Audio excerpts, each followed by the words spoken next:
টাকার নেশা হয়তো আপনাকে ডুবিয়ে দিতে পারে, কিন্তু এই টাকার নেশা থেকে বের হওয়ার জন্য যখন কেউ টাকাকেই ব্যবহার করে তখন সেই মানুষটার নাম হয়ে যায় বিরাট কোহলি। যে কোহলি নিজের ফিটনেস নিয়ে সচেতন, সেই কোহলিকে টাকা দিয়ে অসচেতন করার কথা ভাবা যায় কি? অবশ্যই নয়, কারণ কোহলির যে নাম ক্রিকেট বিশ্বে তৈরি হয়েছে তার জন্য আলাদা করে সচেতন বার্তাটা তিনি নিজেই দিয়ে দেয়। তাই বলাই যায় যে বিরাটের পক্ষেই হয়তো সম্ভব পিউমা কোম্পানির 300 কোটির প্রস্তাব ফিরিয়ে দেওয়া। 300 কোটির প্রস্তাব ফিরিয়ে কিং কোহলি এখন প্রতিষ্ঠিত করতে চান নিজের ব্র্যান্ড 180কে। সেজন্য তাতে বিনিয়োগ করতেও চান 180 কোটি টাকা।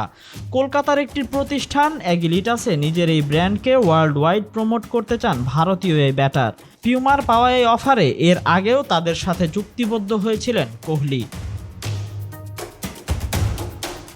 আগেরবারের চুক্তিতে 8 বছরের জন্য জার্মান স্পোর্টস ব্র্যান্ড পিউমা বিরাটকে দিয়েছিল 110 কোটি রুপি। এবছর আবারও তাই চুক্তির মেয়াদ বাড়াতে বিরাটের সামনে অফার ছিল 300 কোটি রুপি। ভারতের এই সেরা ব্যাটার চুক্তিতে রাজি হলেই প্রতি বছরে তার ব্যাংক অ্যাকাউন্টে ঢুকত 38 কোটি রুপি। কিন্তু ব্র্যান্ড প্রমোটের চাইতে এবার নিজের ব্র্যান্ডকে বহির্বিশ্বে পরিচয় করানোর ব্যাপারে বেশি সজাগ কোহলি। পিউমার সঙ্গে চুক্তি না বাড়িয়ে বিরাট নতুন স্পোর্টস ব্র্যান্ড অ্যাগিলিটাসকে সাথে নিয়ে ভারতের বাজার ধরতে চান। যাতে বিনিয়োগ করবেন তিনি নিজেই।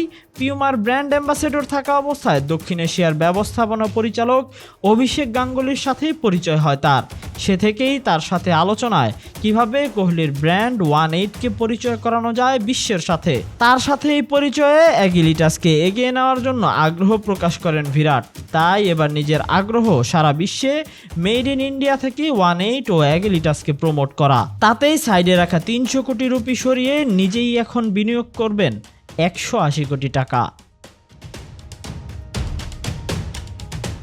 Tahsin Ahmed, BD archive.